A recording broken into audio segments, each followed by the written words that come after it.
terkini dari Lembaga Indikator Politik Indonesia, elektabilitas Ganjar Pranowo berada di posisi teratas, disusul oleh Prabowo dan Anies. Meski demikian, sekitar 30% pemilih di setiap calon masih sangat berpotensi untuk berpindah dukungan. Survei indikator yang digelar pada 25 Agustus hingga 3 September menunjukkan elektabilitas tertinggi diraih oleh Ganjar Pranowo dengan 37,4%. Disusul Prabowo Subianto dengan raihan 33%, sementara Anies Baswedan tertinggal jauh dibanding kedua capres lainnya, yaitu 21,5%. Meski begitu, survei indikator juga menunjukkan sekitar 30% pemilih di setiap calon masih sangat berpotensi berpindah dukungan. Jadi angka elektabilitas masih sangat cair. Angka pemilih dengan dukungan yang tergolong lemah pada Ganjar Pranowo sebesar 27,4%. Pemilih lemah Prabowo sebesar 33% dan pemilih lemah Anies Baswedan sebesar 32%.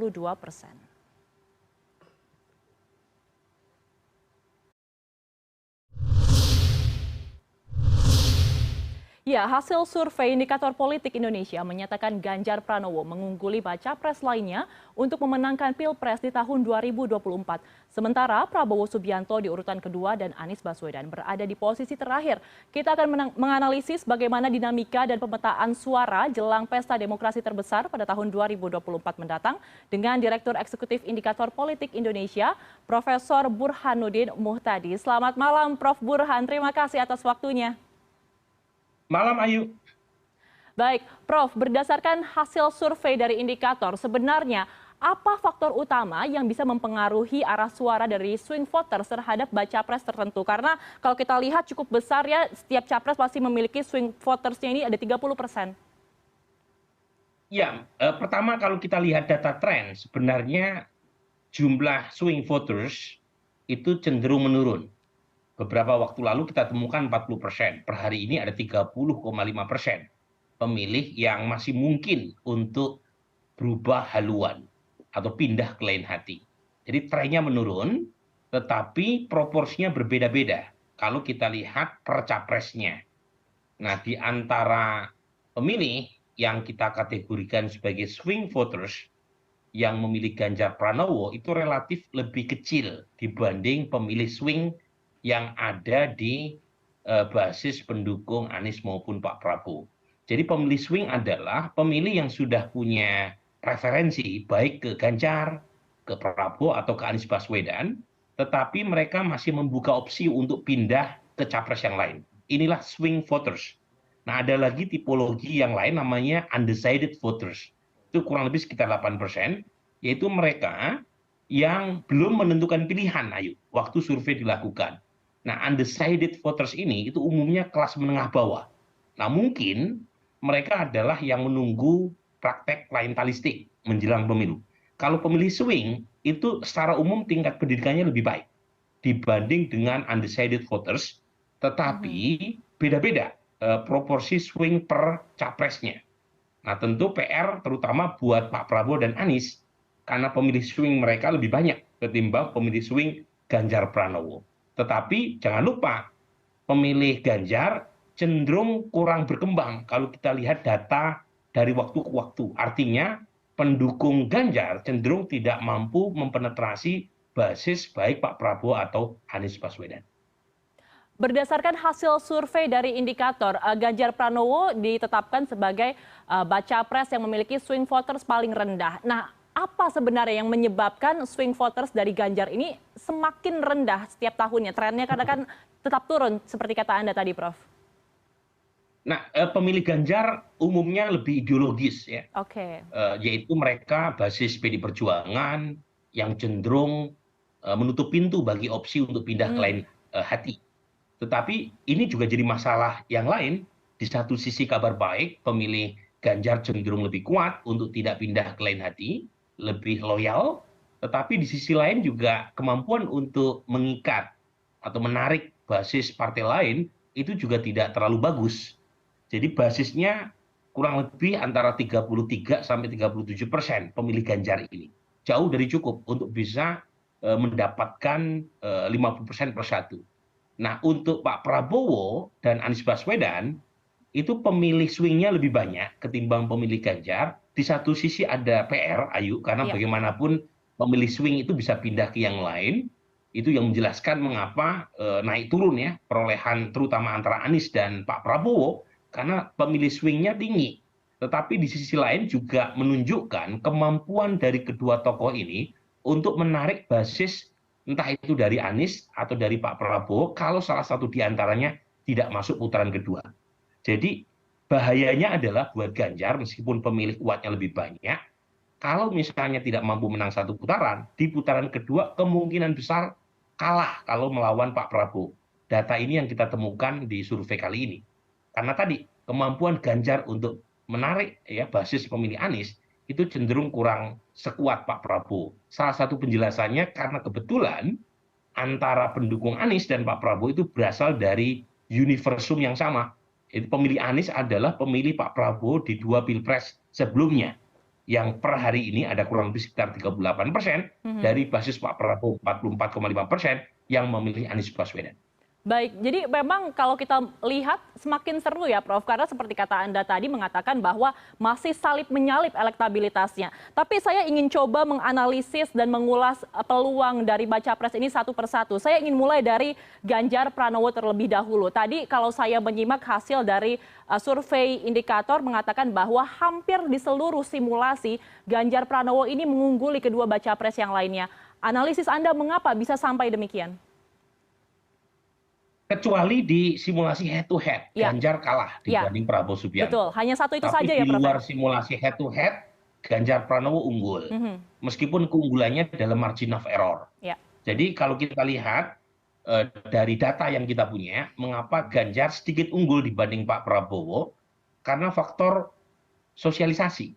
Jadi tadi data menunjukkan misalnya responden dalam beberapa waktu terakhir, nama capres siapa yang mereka sering lihat di spanduk, di baliho, di media sosial, kemudian di portal online, kemudian tim ses yang mendatangi mereka umumnya adalah capres atau tim ses atau simpatisan yang mendukung Ganjar Pranowo. Mhm. Nah, sementara Pak Prabowo kalah tipis di semua sosialisasi kecuali sosialisasi via TV, dan Anies Baswedan itu kalahnya agak jauh dibanding baik Ganjar atau Pak Prabowo Subianto. Nah, itu pula yuk kalau kita lihat simulasi tiga nama, mengapa Ganjar sedikit lebih unggul dibanding dua rivalnya? Karena sosialisasi partai maupun relawannya lebih agresif ya dibanding dengan lawan-lawannya.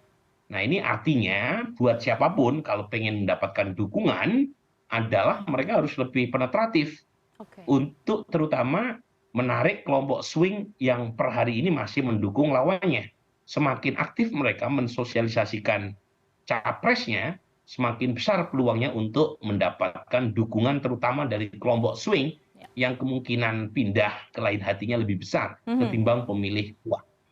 Baik, saya ingin beralih ke Prabowo Subianto. Yang menarik adalah dari hasil simulasi voting yang Anda paparkan tadi, sebenarnya Pak Prabowo ini ada di urutan kedua, di bawah Ganjar dan di atas Anies Baswedan. Tetapi hanya satu simulasi saja, jika head to head Ganjar Pranowo dan Prabowo Subianto, maka seperti kata Anda bisa menang Prabowo Subianto ini. Apakah ini karena ada kesamaan pemilih atau kesamaan demografi dari bagaimana orang-orang yang memilih Anies Baswedan dengan Prabowo Subianto, atau seperti apa sebenarnya analisisnya, Prof? Betul, jadi pertama pemilih Anies adalah memilih Pak Prabowo di 2019. Jadi pemilih Anies itu berada dalam satu universum yang sama dengan basis Pak Prabowo. Jadi ada 38,8% pemilih Pak Prabowo di pemilu yang lalu yang sekarang pindah ke Anies Baswedan. Jadi kalau misalnya Anies gagal masuk putaran kedua, itu kemungkinan besar dari data yang kita punya minimal 60% pemilih Pak Prabowo yang memilih Anies di putaran kedua kembali ke Pak Prabowo, dan hanya 16% yang memilih Ganjar Pranowo. Nah, ini yang menjelaskan mengapa Pak Prabowo meskipun kalah tipis dibanding Ganjar dalam banyak simulasi, itu di head to head masih unggul. Karena basis pemilih Anies umumnya adalah basis lama Pak Prabowo. Nah, itu terlihat terutama di wilayah Sumatera, kemudian wilayah Jawa Barat, wilayah Banten, Sulawesi, NTB, Kalsel. Nah, di sini basis lama Pak Prabowo terbelah, sebagian lari ke Anies. Nah, ini agak berbeda misalnya kalau misalnya pemilih Anies itu berasal dari basis lama Pak Jokowi. Nah, ini tidak mengatakan demikian. Data kami menemukan pemilih Anies umumnya adalah basis lama Pak Prabowo yang kecewa karena Pak Prabowo masuk ke dalam pemerintahan Pak Jokowi. Tetapi yang menarik pertanyaannya, karena 3 nama tidak ada satupun yang mendapatkan 50% plus 1, ini menunjukkan pertarungan akan diselesaikan di putaran kedua, dan siapapun capres yang akan menang adalah mereka yang mampu menarik dukungan pendukung capres yang gagal di putaran pertama. Jadi kalau misalnya Ganjar tidak lolos putaran pertama, kemana basis Ganjar akan memilih antara Anies versus Pak Prabowo? Ternyata sebagian besar pendukung Ganjar lebih memilih ke Pak Prabowo dibanding Anies. Demikian juga kalau misalnya ya pemilih Pak Prabowo gagal di putaran pertama, yang masuk adalah Anies versus Ganjar, pemilih Pak Prabowo agak split, ada yang ke Ganjar, ada yang ke Anies Baswedan. Baik, jadi intinya jika memang ada putaran kedua, kuncinya untuk bisa memenangkan Pilpres 2024 adalah menarik suara dari baca pres atau capres yang gagal di putaran pertama. Seperti itu ya, Prof. Burhan. Saya ingin, persis. Ya, saya ingin Anda menganalisis di baca pres yang ketiga, yaitu Anies Baswedan. Dari hasil survei Anda mengatakan bahwa Anies Baswedan berada di posisi terakhir atau di posisi bontot. Mengapa hal ini bisa terjadi padahal Anies Baswedan adalah orang yang pertama mengumumkan diri dan mendeklarasikan sebagai calon presiden, dan bahkan sudah ada calon wakil presidennya, sudah ada Muhaimin Iskandar. Apakah hal tersebut tidak signifikan? Jadi survei kami sebagian besar datanya diambil di akhir Agustus, dan ketika Muhaimin dideklarasikan sebagai cawapres Anies tanggal 2 September, itu kami tinggal menuntaskan sebagian kecil responden yang belum diwawancarai. Jadi memang tanggal 25 sampai tanggal 3 September mungkin efek Muhaimin belum tercapture, tetapi ya, dari data yang kita punya, kita akan sampaikan nanti pada waktunya, itu belum kelihatan efek PKB berkoalisi dengan Anies Baswedan. Ya, jadi kita udah punya sebenarnya data akhir September, itu belum ada tanda-tanda, meskipun ada kenaikan, tapi kenaikannya belum signifikan. Nah, penjelasannya apa yang mengakibatkan ini semua terjadi?